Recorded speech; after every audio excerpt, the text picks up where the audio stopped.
ఈ ఈ ప్రాంతం పేరు రెహమత్ నగర్. రెహమత్ అంటే ఏంది? రెహమత్ అంటే దయ అని అర్థం. మన హైదరాబాద్ దయగల్ల నగరం, ప్రేమగల్ల నగరం, అన్ని మతాలు కలిసి మెలిసి ఉండే నగరం. చారుమినారుల పావురము, చారుమినారుల పావురము, నీ గుండెల నిండా గావురము. చారుమినారుల పావురము, నీ గుండెల నిండా గావురము, నీ గుండెల నిండా గావురము, నీ గుండెల నిండా గావురము. నువ్వు నెత్తురు చిందిన నందనము, నువ్వు నెత్తురు చిందిన నందనము, నీకు చెమట పూలతో వందనము. హైదరాబాద్ హైదరాబాద్ ప్యారా ప్యారా హైదరాబాద్, హైదరాబాద్ హైదరాబాద్ ప్యారా ప్యార్ హైదరాబాద్. హైదరాబాద్ హైదరాబాద్ షహర్ హమారా హైదరాబాద్, హైదరాబాద్ హైదరాబాద్ షహర్ హమారా హైదరాబాద్.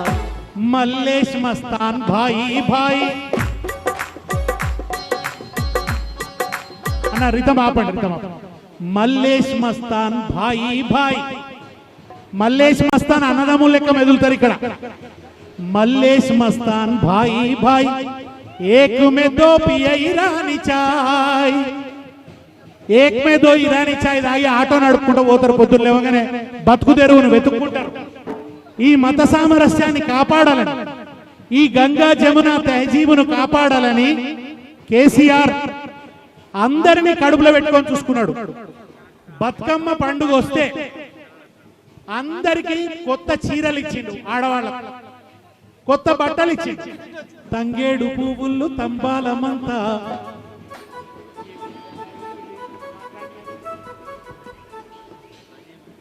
తంగేడు పువ్వులు తంబాలమంతా, తీరొక్క రంగుల తీరిచిన పువ్వు, తీరొక్క రంగుల తీరిచిన, తీరొక్క రంగుల తీరిచిన పువ్వు. వేదిక మీదకి విచ్చేస్తున్నటువంటి మాజీ మంత్రివర్యులు నిరంజన్ రెడ్డి గారికి, బంగారు చీరలు బాజారులన్నీ, బంగారు చీరలు బాజారులన్నీ, బతుకమ్మ పండుగ నా తెలంగాణ, మాజీ శాసనసభ్యులు బంతి పూల తోట నా తెలంగాణ, నా తెలంగాణ, బతుకమ్మ పండుగ నా తెలంగాణ, బంతి పూల తోట నా తెలంగాణ, నా తెలంగాణ. బతుకమ్మ మనకెంతో గొప్ప పండుగని కేసీఆర్ కొత్త బట్టలు ఇచ్చి, కేవలం హిందువుల పండుగ బతుకమ్మకే కాదు, రంజాన్ వస్తే రంజాన్ తోఫా అని మహమ్మదీలకు కొత్త బట్టలు ఇచ్చిండు. క్రిస్మస్ వస్తే క్రిస్టియన్లకు కొత్త బట్టలు ఇచ్చిండ్రు. రేవంత్ రెడ్డి ఏమన్నాడు? కేసీఆర్ బతుకమ్మ పండుగ అంటే ఒకటే చీర ఇస్తున్నాడు, నేను అంతకంటే గొప్ప చీర ఇస్తా. మా మర్రి జనార్దన్ రెడ్డి అన్న బట్టల షాపులో దొరికే చీరల కంటే మంచి చీరలు ఇస్తా అని చెప్పి ఒకటి కాదు 3 చీరలు ఇస్తా అన్నాడు. ఒక్కటి కాదు 3 చీరలు ఇస్తా అన్నాడు. 3 చీరలు లేవు, ముడమోపిన మొత్తానికి ఒక్క చీర కూడా లేదు. పండుగకు కొత్త బట్టలు లేకుండా చేసిండు. చివరికి బతుకమ్మ పండుగను కూడా అవమానించిండు. ఇలా బతుకమ్మ పండుగ కలదప్పింది. తెలంగాణ తల్లి చేతుల బతుకమ్మ నుంటే బతుకమ్మను తీసి పారేసిండు. బతుకమ్మ మీద ఏం కోపం ఈ రేవంత్ రెడ్డికి? బతుకమ్మను కూడా తీసేసిండు. బతుకమ్మకు చీరలిచ్చుడు తీసేసిండు. బతుకమ్మకు చెరువు దగ్గర ఏర్పాట్లు చేసుడు తీసేసిండు. మొత్తం బతుకమ్మ పండుగను, రంజాన్ పండుగను నిర్లక్ష్యం చేసి హిందువుల, మహమ్మదీల అందరి ఆత్మగౌరవం మీద దెబ్బ కొడుతున్నాడు రేవంత్ రెడ్డి. కేసీఆర్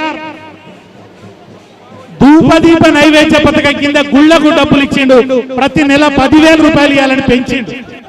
ఇమాం మౌజన్లకు 5,000 రూపాయల చొప్పున గౌరవ వేతనం ఇచ్చిండు. అటు యాదగిరి గుట్టను అభివృద్ధి చేసిండు, ఇటు నాంపల్లిలో అనీసుల్ గుర్బాను బ్రహ్మాండంగా గొప్పగా తీర్చిదిద్దిండు.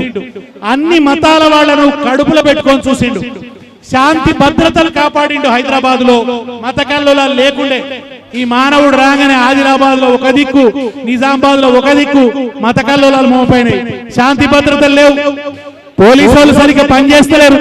ఇవాళ నేను ఇక్కడికి వచ్చేటందుకు పెద్ద ట్రాఫిక్ సరిగ్గా లేదు, ట్రాఫిక్ నియంత్రణ లేదు. పోలీసు వాళ్ళని ఎక్కడ ఉపయోగిస్తున్నాడు ఆయన? నేరస్తుల మీద పోలీసులను ఉపయోగిస్తలేడు. బీఆర్ఎస్ కార్యకర్తల మీద ఉసుగొల్పుతున్నాడు. చివరికి సునీతమ్మ బిడ్డలు చిన్న పిల్లలు గావాల మీద కూడా కేసులు పెట్టిస్తున్నాడు ఈ దుర్మార్గుడు. చిన్న పిల్లల మీద కూడా కేసులు పెట్టిస్తున్నాడు. బీఆర్ఎస్ కార్యకర్తల మీద కేసులు. బీఆర్ఎస్ కొంచెం డప్పులు ఆపండి అన్న, డప్పులు ఆపండి. బీఆర్ఎస్ కార్యకర్తలు ప్రచారానికి తిరుగుతుంటే గూండాలు వచ్చి కొడుతున్నారు, బెదిరిస్తున్నారు. ఇప్పుడు ఇక్కడ నిలబడ్డ ఆయన ఏమంటాడు, ఇక్కడ నాకు వ్యతిరేకంగా ప్రచారం చేసే బీఆర్ఎస్ ఓడు ఒక్కడొక్కడు ఎట్లా జూబ్లీ హిల్స్ దాటుతాడో నేను చూస్తా అంటున్నాడు. అంటే ఆయనకు రాసిచ్చి ఆయన రాజ్యం ఇది, ఆయన గుండాగిరా, ఆయన రౌడీగిరా, సంపుతాడట. సంపుతావా బిడ్డ? నీ జేజమ్మ రేవంత్ రెడ్డి తుపాకీ పట్టుకొని వస్తేనే మేము భయపడలే. తెలంగాణ పోరాటంలో మా మీదికి మీ దరిద్రపు ముఖ్యమంత్రి, మీ చాతగారి ముఖ్యమంత్రి, ప్రజలకు ఒక మేలు చేయలేని ముఖ్యమంత్రి, పొద్దున్నేస్తే ఢిల్లీకి ఊటలు మోసే ముఖ్యమంత్రి, పోయే విమానం ఎక్కే విమానం ఆసు వచ్చినట్టు తిరిగే ముఖ్యమంత్రి, ప్రజలను పట్టుకొని తిట్టే ముఖ్యమంత్రి, నోరు వెరిస్తే బూతులు మాట్లాడే ముఖ్యమంత్రి, ఇంగ్లీష్ రాదని పెద్ద బాధ, అడ్డమైన ఇంగ్లీష్ మాట్లాడుతుంటాడు. ఏడబడతాడు. అరే తెలుగులో ఏడవచ్చు కదా, ఎందుకంటే ఇంగ్లీషు రాని English. This is chain reaction అని ఎందుకు మాట్లాడా విదేశాలలో పోయి, అది నవ్వరోళ్ళేడు. ఇంకేమంటాడు, దిల్సుఖ్ నగర్ లో విమానాలు తయారైతాయట. ఓసారి చెప్తున్నాడు హైదరాబాద్ లో సముద్రం ఉన్నదట. పిచ్చి తుగులెక్కంటే అధ్వానం తయారయ్యాడు కదా. ఈ పిచ్చి పిచ్చి మాటలు ఉద్యోగులు పోయి అయ్యా మాకు ఈ డిఏ రావాల్సింది అని అడిగితే ఏమంటున్నాడు, ఏ లేవయ్యా ఏం చేస్తారు, నన్ను వండుకొని తింటారా, కోసుకొని తింటారా? అరే మేము నరమాంస భక్షకులు మారా, నిన్ను కోసుకొని తినేటందుకు మేము నరమాంస భక్షకులమా? ఏం మాట, ఒక ముఖ్యమంత్రి ఇట్లా మాట్లాడొచ్చా? చివరికి తెలంగాణ పరువు తీస్తూ 6 గ్యారెంటీలు అమలు చేసే తెలివి లేక అప్పు ఆడ ఉడతలేదు. అప్పు కోసం నేను అడగబోతే దొంగ చూసినట్టు చూస్తున్నారు. తెలంగాణ ముఖ్యమంత్రి వస్తే చెప్పు కూడా ఎత్తుకపోతాడని చూస్తున్నారట. ఇంత అధ్వానంగా ఒక ముఖ్యమంత్రి మాట్లాడొచ్చా? వాళ్ళ ఎమ్మెల్యేలే చెప్తున్నారు, ఎన్ఎం శ్రీనివాసరెడ్డి చెప్తున్నాడు ఎమ్మెల్యేలకు డెవలప్మెంట్ ఫండ్ లేదు. ఈడ కాంగ్రెస్ అభ్యర్థేమో నేను జూబ్లీ హిల్స్ డెవలప్ చేస్తా ఉంటాను. ఆడ ఎన్ఎం శ్రీనివాసరెడ్డి చెప్తున్నాడు ఎమ్మెల్యేలకు ఒక పైస ఇస్తలేడు. 150 కోట్లు ఉండదట. 150 కోట్లు కాదురా నాయన, తులం బంగారం ఇస్తామన్నారు కదా, గది చూద్దాం. నీకు దమ్ముంటే 4000 పింఛన్ చేస్తామన్నారు కదా, 2 ఏళ్ళ ఎందుకు చేయలే? ఇంకా ఎటువా మహాలక్ష్మి 2500 ఎటువైనాయి? మహాలక్ష్మి బిడ్డ మహాలక్ష్మి అని 2500 ఎగ్గొడితే ఈ ఆడోళ్ళంతా మాంకాలు అవుతారు. జాగ్రత్త రేవంత్ రెడ్డి, మహాకాళులై ఎంబడి పడతారు వీళ్ళందరూ కూడా. ఏమి విడిచిపెడతారు అనుకున్నావు? ఇన్ని రోజుల నుంచి యాదికి రాలే క్యాబినెట్ లో ముస్లిం కు ఒక్కరు కూడా లేరన్నది ఇన్ని రోజుల నుంచి యాదికి రాలే. ఇవాళ మనం జూబ్లీ హిల్స్ వచ్చి మైకు పట్టి పెట్టుడు పెడితే మనం ఏం సంగతి నీది, ఇదా నీ పరిపాలన అని అడిగితే అర్జెంటుగా ఇప్పుడు అజారుద్దీన్ పట్టుకొచ్చి మంత్రి పదవి ఇచ్చింది. ఈ జిమ్మిక్కులకు మనం పడిపోతామా? ఈ జిమ్మిక్కులకు పడిపోతారా? అజారుద్దీన్ ప్రమాణ స్వీకారం అర్జెంటుగా చేయించిండు. అంటే ఇన్ఫ్లుయెన్స్ చేయాలని ప్రయత్నిస్తున్నాడు ఎన్నికలను. నిజానికి కోడున్నది, కోడుగా ప్రమాణ స్వీకారం చేయొద్దు. ఈ బీజేపీ వాళ్ళు బడే మియా చోటే మియా బందామేందిరో బందామేందిరో, మోడీ రేవంత్ మధ్యాలున్న మతలాబేందిరో, కాకి చీకటోలే ఇద్దరొకటయ్యిరో ఒకటయ్యిరో, షేకు అండ్ ఇచ్చుకొని కన్ను గీటిరో. రేవంత్ రెడ్డి ఏం చెప్పిండు ఎరికేనా? నేను స్కూల్లో జాయిన్ అయింది ఏబీవీపీలా, నేను కాలేజ్ చదివింది తెలుగుదేశంలో, ఉద్యోగం చేస్తుంది కాంగ్రెస్ లో. 3 రంగుల జెండా పట్టిండు, 3 పార్టీలు జంపు కొట్టిండు. చెప్తున్నా అందరిని దొక్కుకుంటా మీదకి వచ్చినా అని చెప్పిండు. ఆయన పని ఏంది? బ్యాగులు మోసుడే. నాకు రేవంత్ రెడ్డి చూస్తే మనిషిని చూసినట్టు అనిపించదు.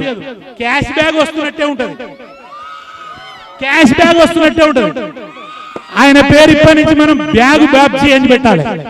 బ్యాగు బాబ్జీ, బ్యాగులు మోసుడు తప్ప ఇంకొకటి ఆయనతో కాదు. బ్లేడ్ బాబ్జీ అని ఒకడు ఉన్నాడు, జేబులు కొడతాడు. ఈయన బ్యాగు బాబ్జీ, బ్యాగులు మోసే బాబ్జీ అన్నమాట. బ్యాగులు మోసి తొలి ప్రభుత్వాన్ని తెలంగాణలో తొలి ప్రభుత్వాన్ని కూలగొట్టాలని చూసినాడు. ఇవాళ గదే పని చేస్తున్నాడు. ఏం చేస్తున్నాడు? మందిని ముంచుడు, సంచులు నింపుడు, సంకనాకించుడు.